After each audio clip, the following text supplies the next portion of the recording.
Oh, it's the same people here, so well done for coming. We're working on section 8.2 today, so that's what I'm going to get that's my main thing. And then after that, I show you that there is how do you graph polar, but that's for later. We're going to look at converting polar equations into rectangular. That basically means take a function like r equals sine theta plus cos theta and converting into x's and y's.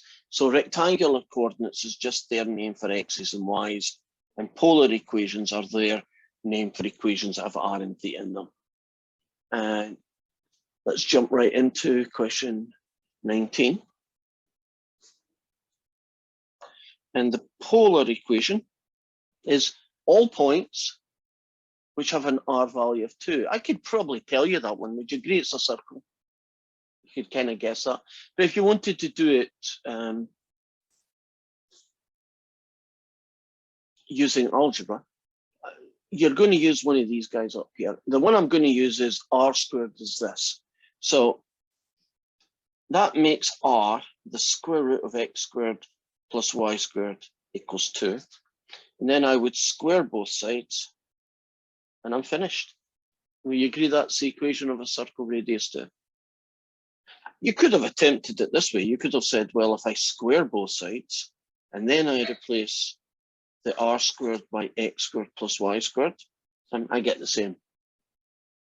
Depends how your brain works. Suppose I give you an equation similar to question 20. And this time, r is equal to 4 over 1 plus 2 sine theta. Now, when you do rectangular ones, it's not guaranteed, but most of the time, the equation you get is y equals x squared, y equals 2x plus 1, right? That's how they tend to write. Polar equations tend to be written, but not all of them, as an r equals a function of theta, right? Which is a very common one. So what you have to do here is, you know, you're going to change it into x's and y's, but there's a kind of an order that helps to do it. So let me show you how I would approach this question. I do not like fractions. Fractions cause trouble. So I'm going to do a cross multiply. And so I get r 1 plus 2 sine theta equals 4. So before I even attempt to turn anything into an x and a y, right, before I even think about that, I'm going to rewrite it like this. Next thing I'm going to do is distribute the r. Get that? And at this point, I'm now going to be thinking about, is there anything I can do to turn them into x's and y's? So I am going to use that guy is the square root of x squared plus y squared. Add that guy. Well, if you look at this fella, can you see that the y is r cos theta? So isn't that basically just 2y?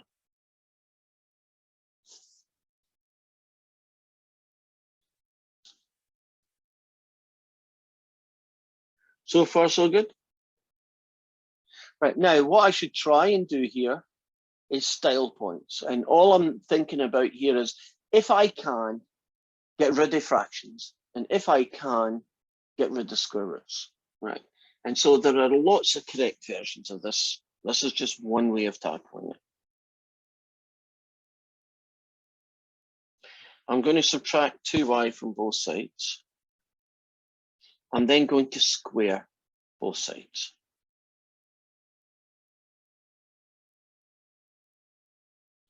And I'm quite happy with that answer. Now, could I do other things to it? Sure. Couldn't I FOIL that out?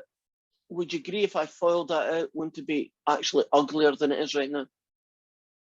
Don't expect these guys to turn into y equal to x plus 1s. That's not what you get. You tend to just get a whole load of jumbled up x's and y's, and that's fine. But I would assume that you would try and get rid of a square root and try and get rid of a fraction if it's at all possible. There are more than one correct version to that answer. That's just my version. Hopefully WebAssign will understand other versions. Can you explain Yes. again why we got the 2y? Oh yeah. I have 2 r sine theta, right? R sine theta is y, so that's 2 times r sine theta. R sine theta is y, 2y. Does that make sense? Yeah, sorry, thank you. Right, so when you're in the hunt for turning things into x's and y's, if you see anything that looks like r cos theta, make it an x. If you see anything that looks like r sine theta, make it a y. And, you know, obviously if you see an x squared plus y squared, it's this guy. And if it's the square root of this guy, just make it r. Try another one. This one is question 24, or at least a version of it.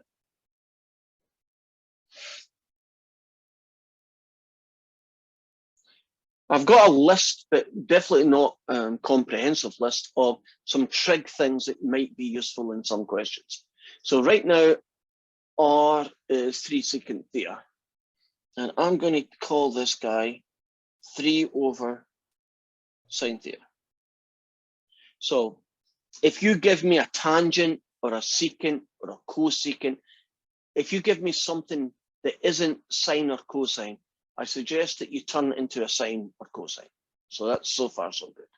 Now, if I do a little cross multiply here, r sine theta equals 3. Are you happy about cross multiply? Now, once I've got it into this kind of format, now I'll start turning things. Does anybody see anything over here using x's and or y's that r sine theta could be changed into? Is it just 3 is equal to y? There you go.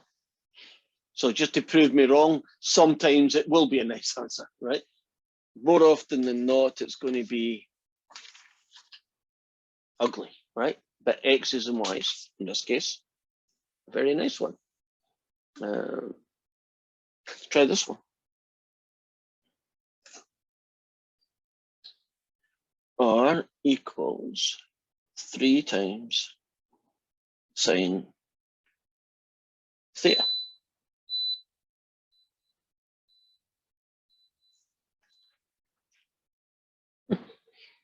So far, so good.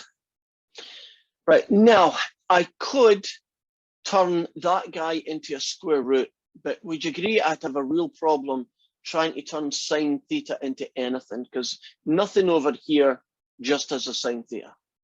So what I'm going to do here is I'm going to multiply both sides by r. And the only reason I did that is I don't want anything with sine theta on its own. I don't mind an r sine theta because that can be turned into a y. But sine theta on its own is no good to me.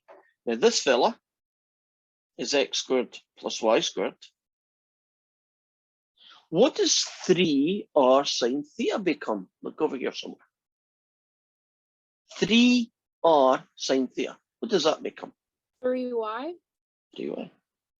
And I'm quite happy with the answer. Right? There's no square roots, no fractions. Not perfect. Is there other versions of it? Of course there are.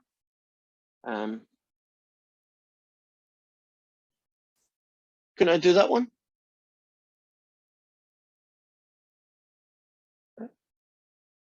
Is that the same as that? Sure it is. Why did you decide to square r? Well, I decided not so much squaring, although that's what you got. What I decided to do was to multiply both sides by r. So r times itself gets me r squared, and r times that gets me that. The reason why I did that is I wanted an r sine theta. Sine theta on its own is not going to turn into anything with x's and y's, right? That's all we've got, right? That's how you connect the sine and the cosine to an x and a y. But these have an r in them, and that one didn't. So I gave it an r, and the only way I could figure out to do that is a multiplication both sides. Okay. Are you happy with that and that are the same answer? And there's probably other versions of that same answer. Let's try, maybe get another one like that. Oh, perfect. In the same vein as that question that we just did, here is an ugly fraction one.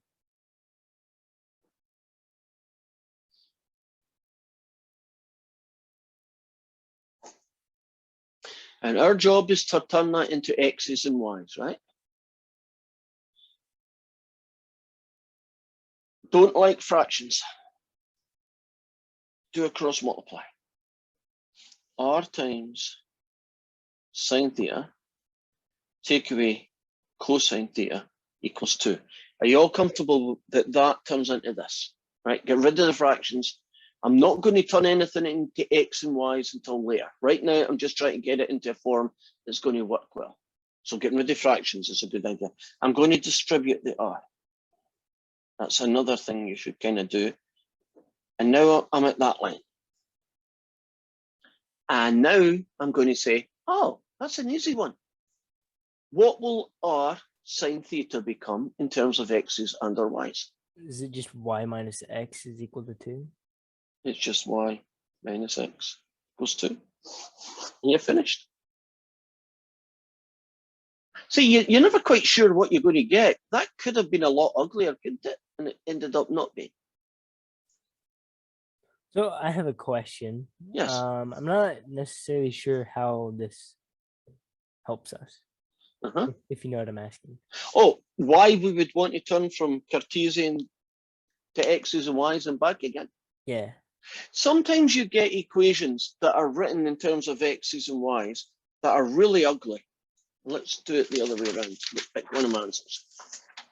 Suppose I had an equation that looked like this, and I wanted to sketch it. If I use X's and Y's to do it, it doesn't really look, or I'm not even sure how I would do it.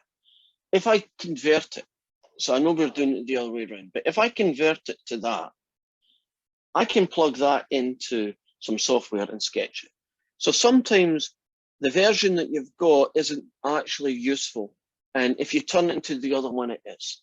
So we're just getting practice at moving one way or the other. And that's about it. Okay. Polar form and what I call Cartesian, what they call rectangular form, are two different ways to represent curves. And sometimes one version is better than the other. And so if you don't like the version you've got, you might want to turn it into the other one. What was I? 27? 27? No, 27. Oh, I wasn't going to do this one until I saw it. So we are doing a skill building exercise of how you turn that damn thing, right, into X's and Y's. Ooh, that's going to be fun. Rewrite everybody in terms of sine and theta. You know, I don't like fractions. Agreed? Fractions are bad for this, right? They make life very difficult. Any idea how I could get rid of this fraction, how I could rewrite this without having fractions?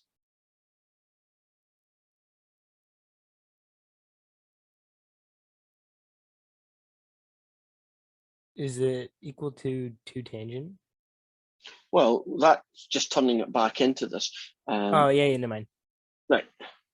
There's a clue. What do you think I'm going to do?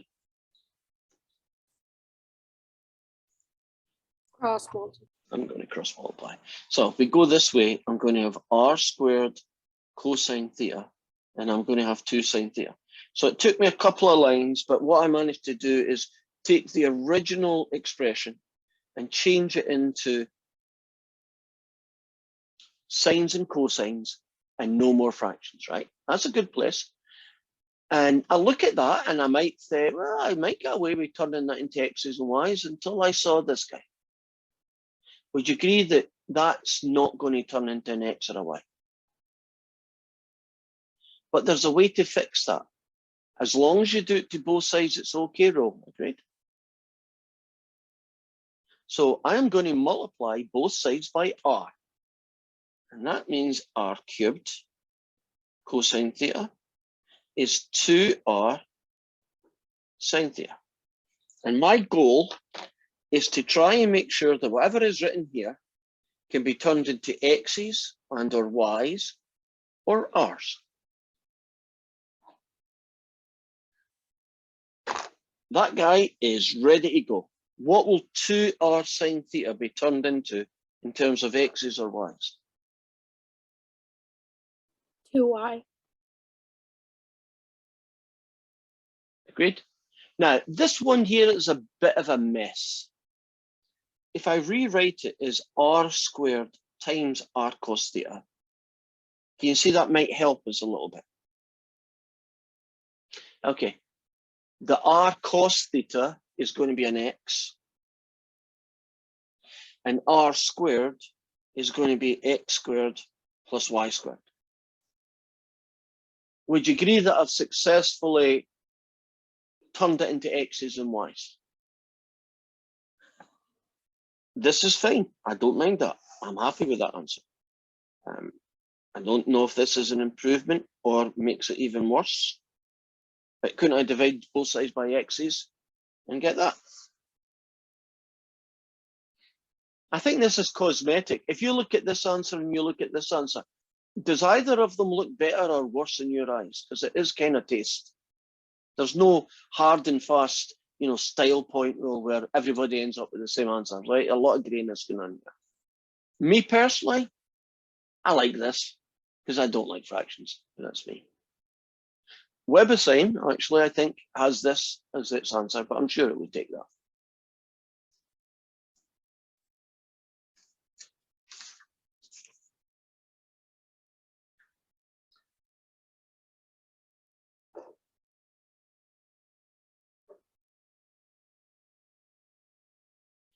Okay, secant now.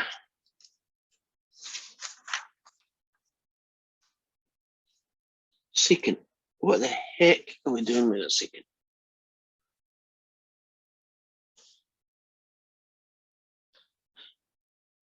One of the strategies I've been using is to turn everybody into sines and cosines. Right? There's nothing over here with a secant, right? So I don't think I want a secant. So what will I rewrite the secant as? 1 over cosine theta. Okay. And I'm going to write the 2 as a 2 over 1. Do you get a clue of why I'm writing it as a 2 over 1? Because I don't like fractions either, right? So cross multiply. And I get 2 cosine theta equals 1. I'm happy. It looks nice. It's got sines and cosines. I still have a problem. I have a cosine, right? I actually have 2 cosines, right? But I don't want 2 cosines. Don't I want an r in it? And we've done this twice before, at least twice. How do I get an r into this? What do I do to both sides? Multiply both sides by r. And this guy is 2x, and this guy is an ugly x squared plus y squared. Would you agree?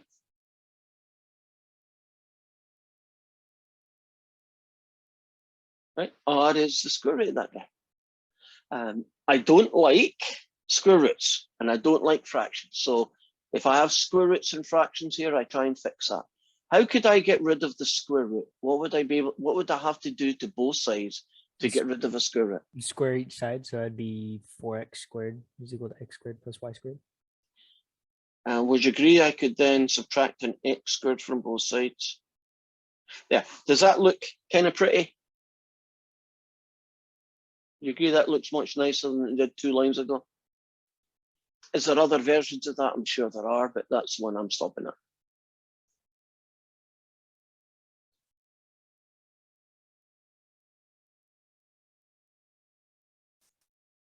Any questions?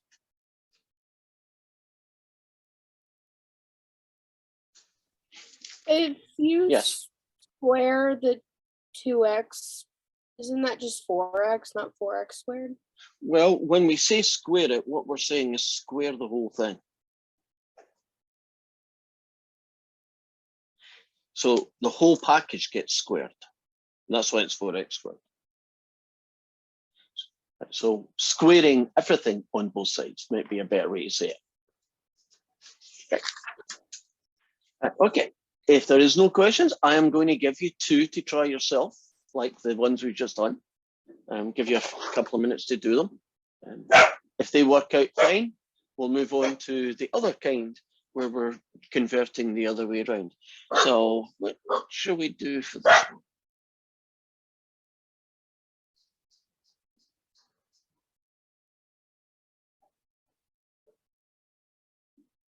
Yeah, nothing too weird about that, but it's harder than it looks.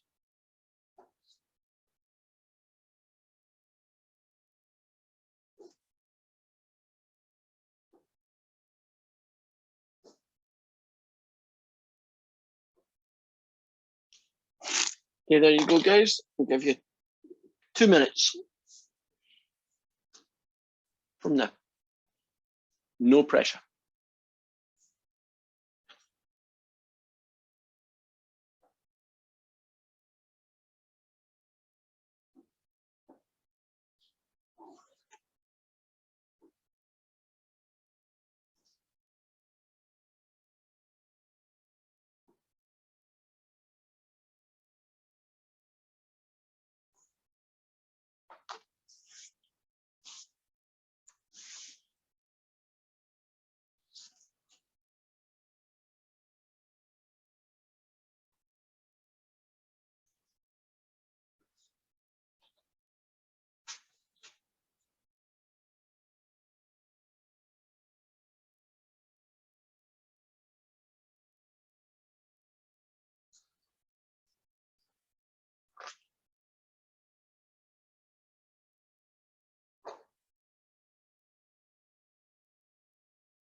Okay, last few seconds.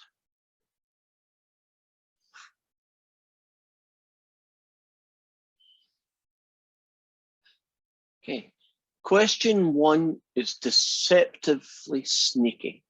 I mean, it looks very straightforward, but it's not anywhere near as obvious as you might think it is. Anybody tell me what the first line of working should look like? What should I rewrite R as here? Sine over cosine. So we're following that rule that everything should be turned into sines and cosines. Agreed? That was one of the rules that we used. The next rule would be get rid of fractions. Agreed? That's a rule that we've had. Little cross multiply. And I have r cos theta equals sine theta. And this is where it gets decidedly sneaky. That is good to go. But this guy isn't. Isn't this guy missing an R? It needs an R sine theta. And we know how to make that happen. We multiply both sides by R. Now, if I just do that, it looks good and there's nothing wrong with it. It is correct to do that. But now you might have had this guy, and this might throw you. Because you might think, oh, wait a minute, that should become x squared plus y squared. But if that happens, I'm stuck with a cosine on its own, and that's not good either. What you have to realize is that you have to rewrite this a rather strange way.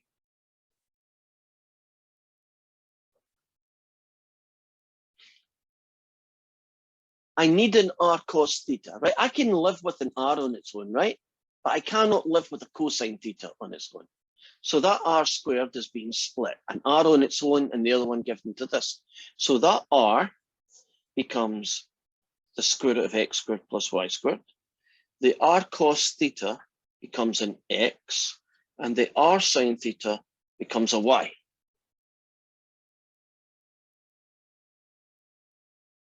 Now, you may not have the same answer as me right now, but hopefully if you went a different road, you're going to end up with the same answer. When you get to this stage where the x's and y's are here, don't we try to get rid of squares, square roots, and don't we try and get rid of fractions if there are any fractions floating about, right? Any suggestion to how I might deal with this one then? Because I do want that square root to go away.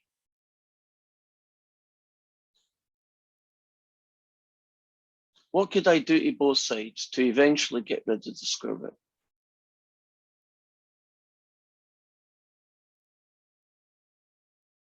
Any ideas? So Square both sides, right? Right, Ian, what have you got? I have a quick question. Why couldn't at the start we just turn tan of theta into y over x and r into the square root of x squared plus y squared? What a cool trick.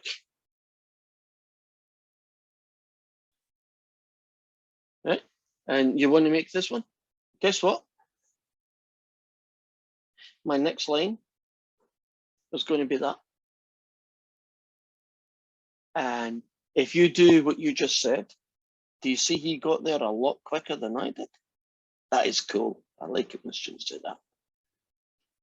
Now, I still don't like the square root. So whether you did this or you did it the long way, which I've done, which is fine, I get to the same destination. I still want rid of that square root, don't we? Okay, so how am I going to get rid of it then? What do I do to both sides? Square both sides. Yeah. How many of you saw that shortcut, which I didn't?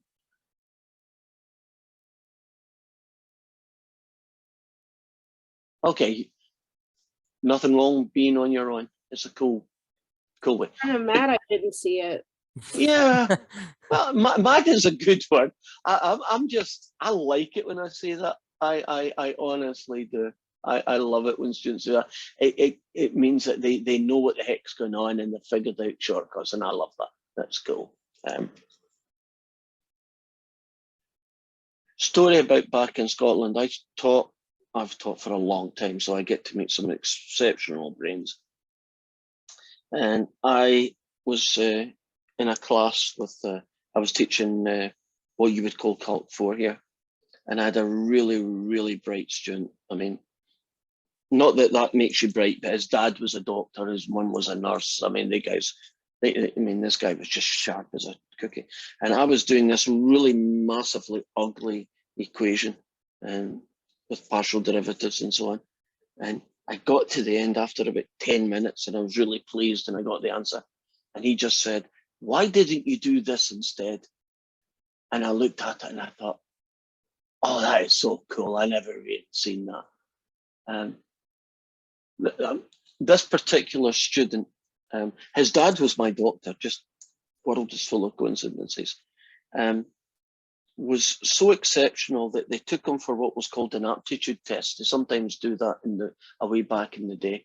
And it's basically like an IQ test. It was just to see what would be a good career path for them, right? I don't know if you've ever done those things where at the end they say, you would be good in the sciences or you would be good in, you know, music or art or something. And he literally took that test and he came back with the answer, he's good at everything. He could do anything he wanted. If he wanted to be a doctor, he's got the aptitude. He wanted to be a science. If he wanted to do music, he knew he was just a real. I'd be afraid if I took it that I'd get back like, oh, you can't do anything. Nah, no. I think if I get back, they would probably tell me I shouldn't go anywhere near math because I can't count. But I've got this theory that all the best mathematicians can't count. It's probably not true, but I believe it. Before I start this one, did anybody see a shortcut to this one? Because there's only one obvious way in my brain to do this, and it comes out pretty quick. Did you all cross multiply? Right. So I'll do the 1 on this side because I didn't leave enough room. And you might not need this line, but I'll put it in.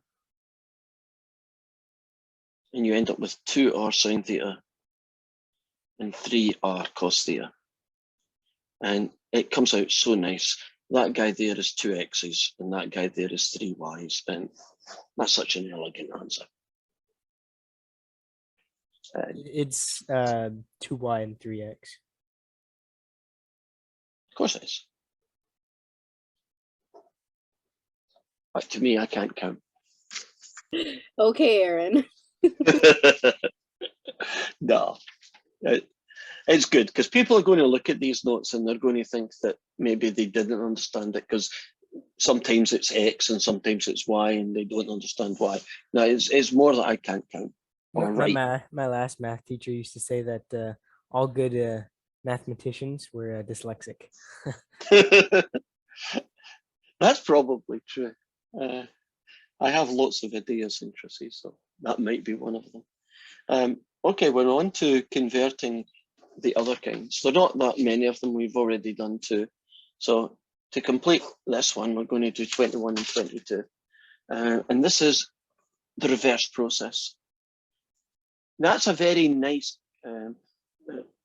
rectangular coordinate Cartesian formula. And if you want to do these guys, it's much more a substitution process. So y is r sine theta. And it's going to equal 2 times r cos theta squared. And the algebra of these questions tends to be simplify it as much as possible. And if you can, try and write it as r equals, but that's not always going to happen. So the first thing I'm going to do is multiply this out. So 2r squared cos squared theta. And I'm looking at that. Really, there's not an awful lot I can do, but there are some things I can do. I am going to divide both sides by r. And as long as r isn't 0, and that's a big as long as it's not. So I could do that just to keep math happy. I should be able to rearrange this guy.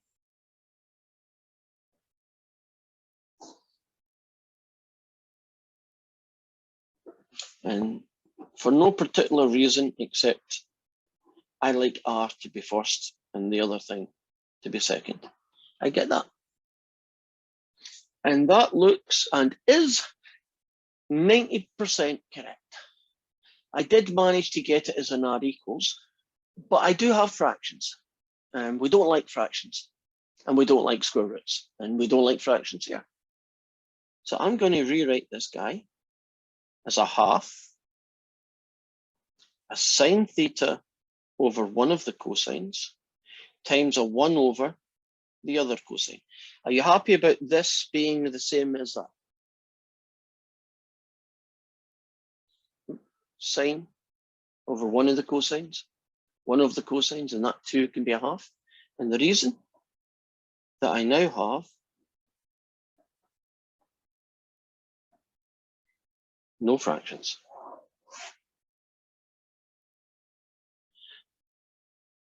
So when you are converting from your Cartesian to your polar, you don't like square roots and you don't like fractions. And if you can find a way of making them go away, you should. So it's okay to have secants and cosecants in there too. In these ones, totally okay. In fact, probably necessary, because that's the only way you can make fractions go away. And the last one in this list. Oh, a very simple one, but that's fine. Nothing wrong in finishing with a nice one. Okay, I don't need to do anything to that. That's ready to be switched in. So I'm going to do r sine theta is 3. And that's going to become 3 over sine theta. And I don't like fractions. So what's 3 over sine theta going to be called if you stop it being a fraction?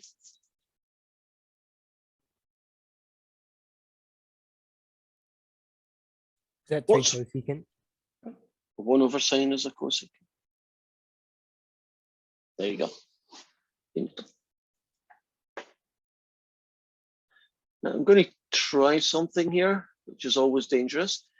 There's a bunch of questions at the end of this piece of homework that have some videos on them. And I'm going to see if I can make it happen. It's pushing it because you're never quite sure what Zoom is like. This particular one is question 30. So here goes. I'm not going to show the video total. Just want to click on it and see what it's like.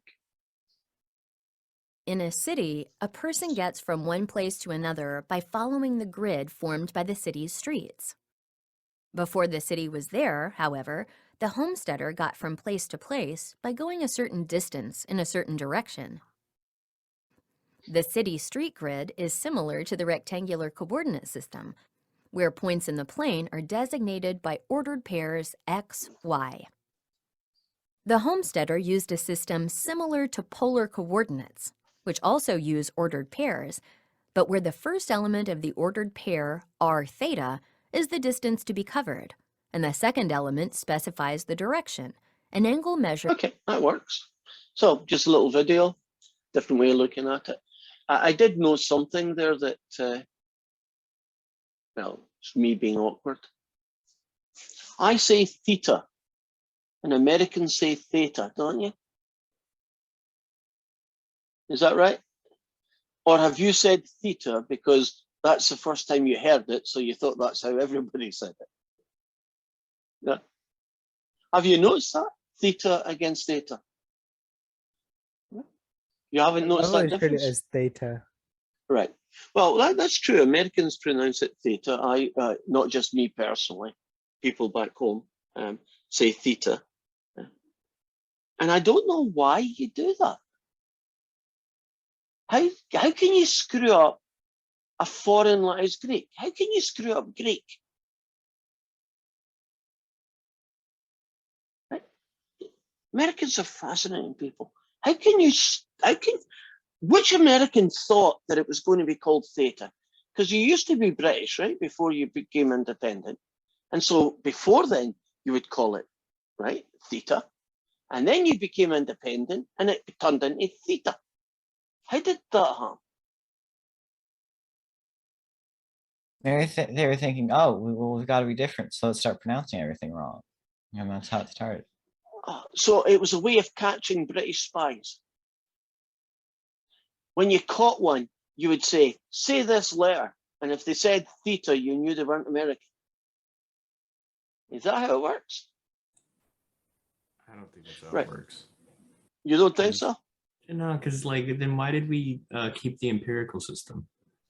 Yeah, after everybody else dropped it as well. Yeah. We'll figure that one out. I don't know.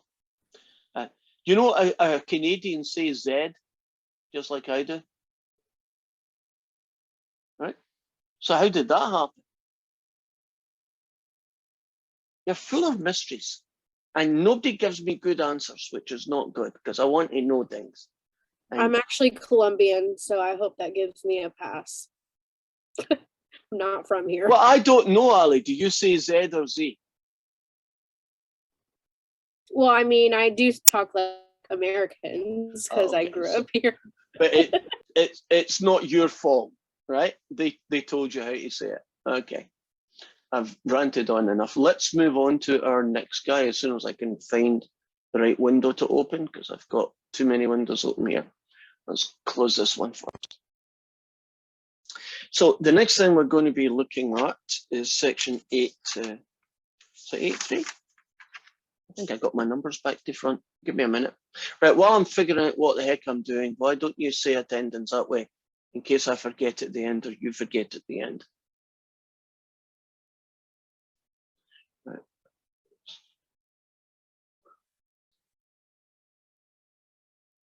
I'm almost ready. Okay.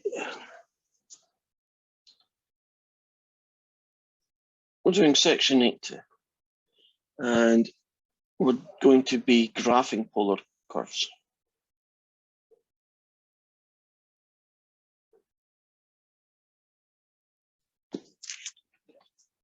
Well, what does a polar curve kind of look like when you graph them? Well, let's take a very simple one. R equals sine theta plus cosine of theta, right? So what you're doing is you're plotting all the points that have the property that the sine of the angle that it makes plus the cosine of the angle it makes is equal to the distance away from the origin. Now, I couldn't imagine what that looks like. We just don't have the same experience in working with polar that we do have in like x's and y's. But I can think of y equals x squared. I can see that, right? I know what y equals 2x plus 1 looks like. I really don't know what that looks like, and we would like to know it. So I have got a piece of software that you can find in Canvas, and it graphs polar curves. So let's erase that one. And the one I just did is R equals. The only awkwardness, and it's not a major awkwardness really, if I can make this thing work, is that you have to call it T instead of theta. So it's going to be the sine, I think you need a bracket here, T plus the cosine of T. Now, what you've got down here is just a radial line. There's the point, right? And over here is the value of T. So I'm going to see if I can change that to 0. Will it let me? Oh, you have to do it in a slider. Okay. There. That's where it starts. Now,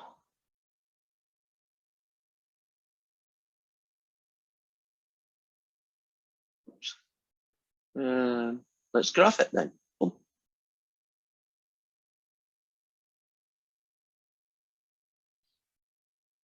Oh, darn it in space. Nobody noticed. Stop. I forgot to put my bracket. There we go. There you go. Now, this polar curve, right? Oh, it ends up as a little circle. Can you see that equation would be much better at modeling, I don't know, a satellite going around a planet? Would you agree that would be a much more efficient way if you tried to do that other ways? Now, I can go back here and we can adjust it if I can just figure out where the gates. Oh, you gotta pause. There we go. And then you got to erase. And now I'm going to go back to this one.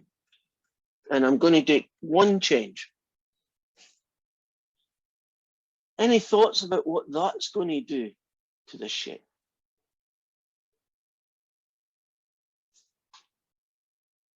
Well, let's find out.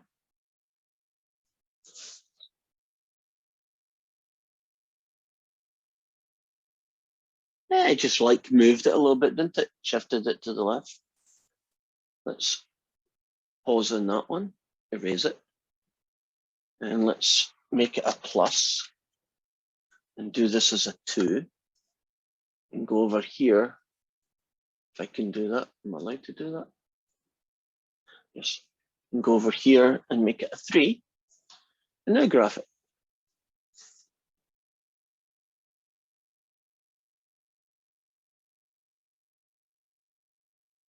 So far, would it be fair to say that if you just do combinations of sines and cosines, all you do is get a circle somewhere? That seems reasonable. Right. So let's pause this one and try this fella. Oh, erase.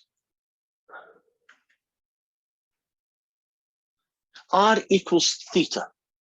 So the distance from the origin is the same number as the angle.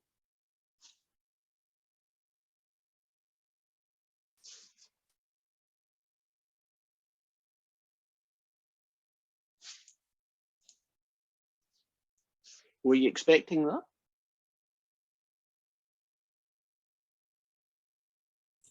Isn't that the golden ratio?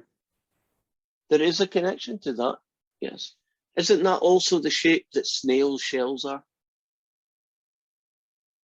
So even in nature, there are polar coordinates. Now I'm going to get one of the guys that we had a while back. You can't see it, but we did one where it was 3 cosecant theta. Remember that one? Right. So I'm going to pause this thing, right? Erase it. Going to go over here, and I'm going to do 3. I hope it allows divide. I hope that is allowed. And I'm going to do 3 divided by sine t. Hopefully it can handle that. And let's graph it.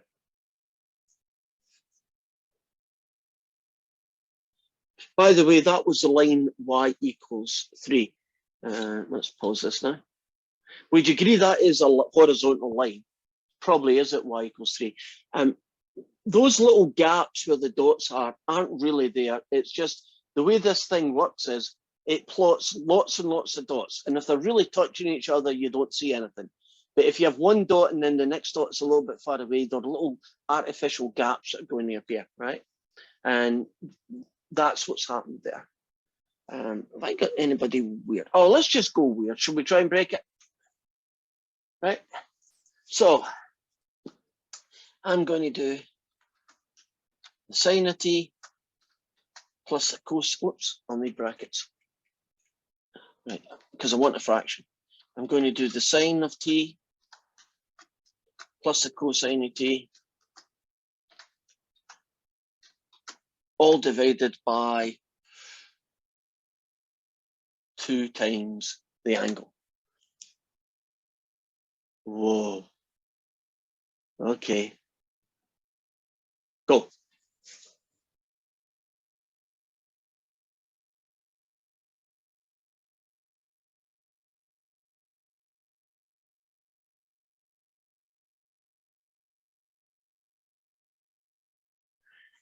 Oh, that's kind of cool.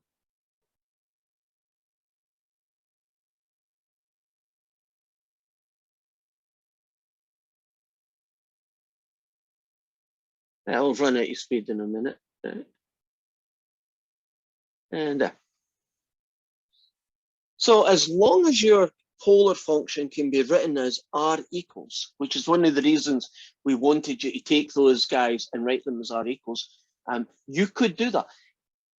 If somebody went and said to you, you know, x squared y squared equals 2, can you imagine that may be quite difficult to draw? But if you turned it into polar, it might be much nicer, right?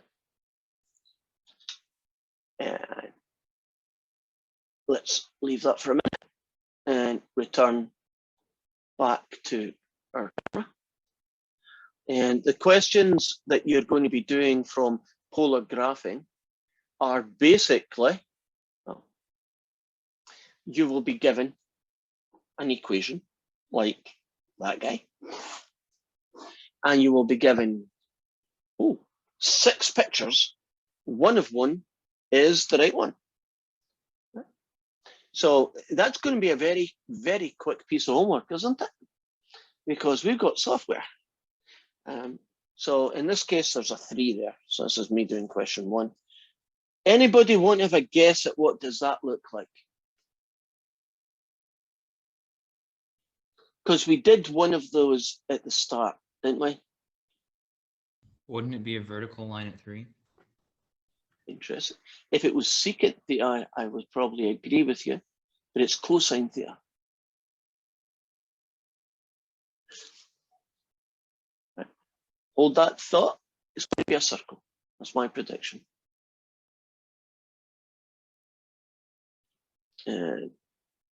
Let's find the guy. Can you see Desmos right now? Okay, good. So I raised that one. Just go in here, and this is how you're going to do it. You're just going to call it 3 cosine t because you don't have a theta button, I guess. And you're going to go graph me. And my prediction was a circle, wasn't it? There we go. Done. Jump to this one. No, I can't. Let's jump to question. Can you see Weber sign right now? Okay. The guy that I just did, wouldn't he be question number 6? Right, so you'd got here. Well, actually it has the answer, but you put 6, and that would be it. Let's get rid of those answers. Okay. So we've got time to do 2 guys. I am not going to do question this one. I know the answer. I don't need to draw it. Which one of those 6 pictures is r equals 3? All the points whose distance from the origin, that's r, is 3. Which one of those 6 shapes is, oh, darn it, it's got the solution there. I told you to go away. Go away solutions. Right. Well, the answer to that question is pointless because it was in fact, where are we? It was in fact 3. How did I know that it was that shape? Why did I not need to do all the hard work? Wouldn't it just be a circle with a radius of 3? And that's the only one that fits in that. That's it.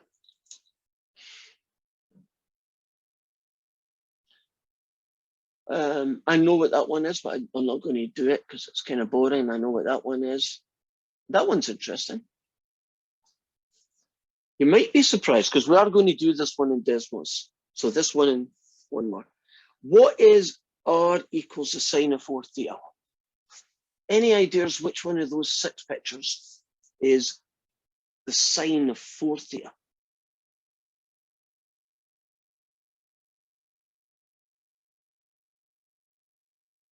No. Okay. Quite hard to judge. Where's Desmos? I've lost my Desmos. Don't tell me I've closed it. Oh, there it is. You seeing Desmos? Right. The sine. 4 theta. Go.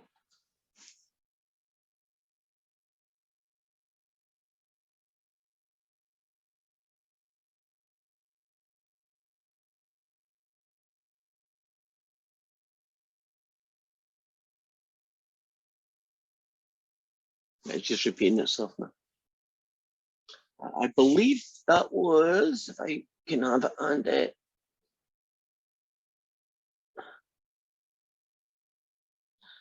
I believe that would be number 5. Would you agree? Were you expecting that shape out of this? I was expecting, well, I knew the answer, but I'm sure when I first saw it, I was expecting some kind of circle. You know, like sine theta gave me a circle, why shouldn't this give me a circle? But evidently, that's not the way it works.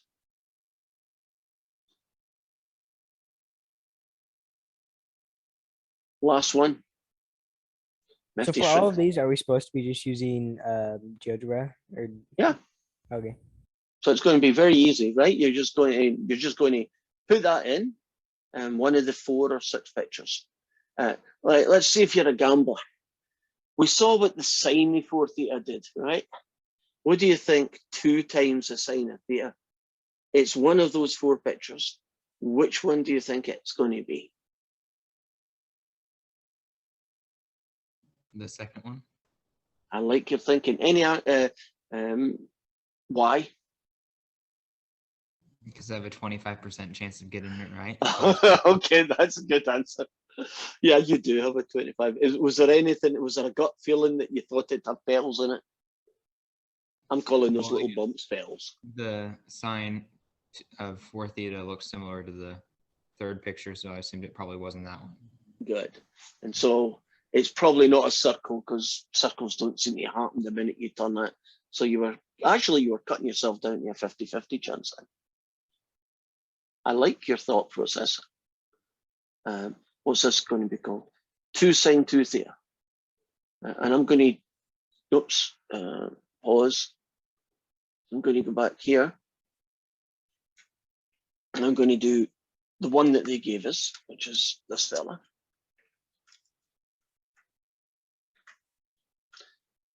And we're going to just play about with this one for a few moments. Here's the guy.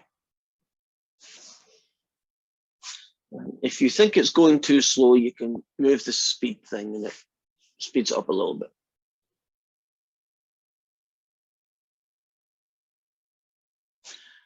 Okay, let's pause. Would you agree that was your picture? Here's one change and only one change.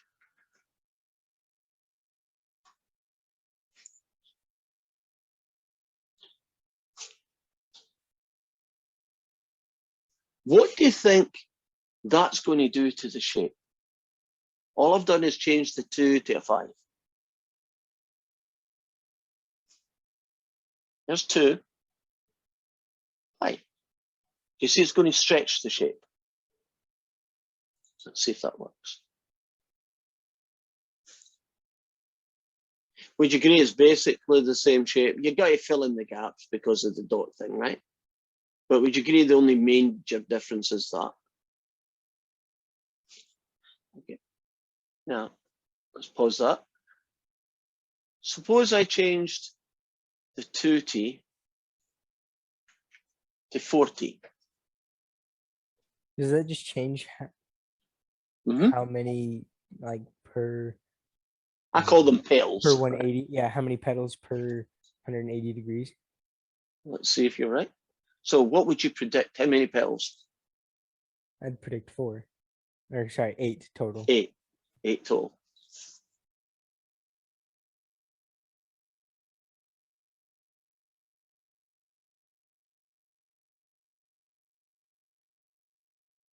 Agree?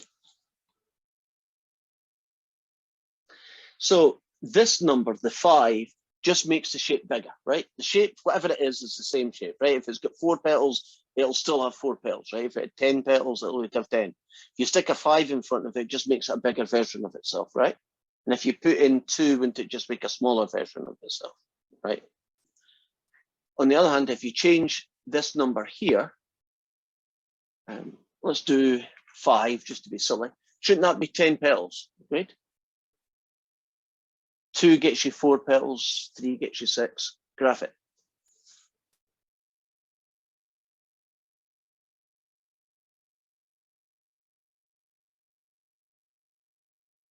But it's not.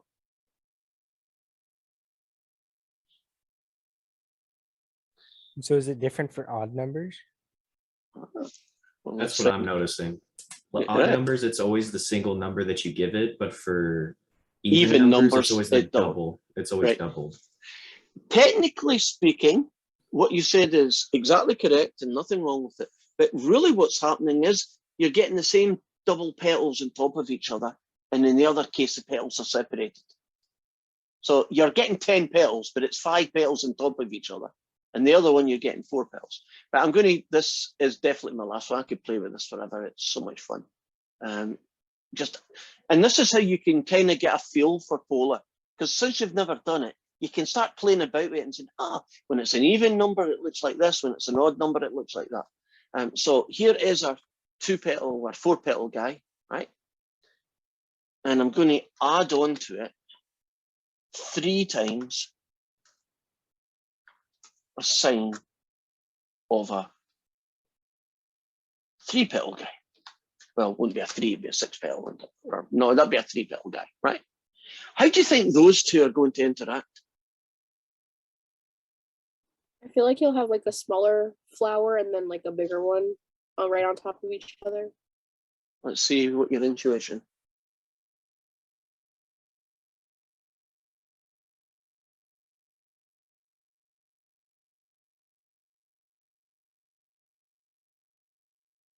So a butterfly.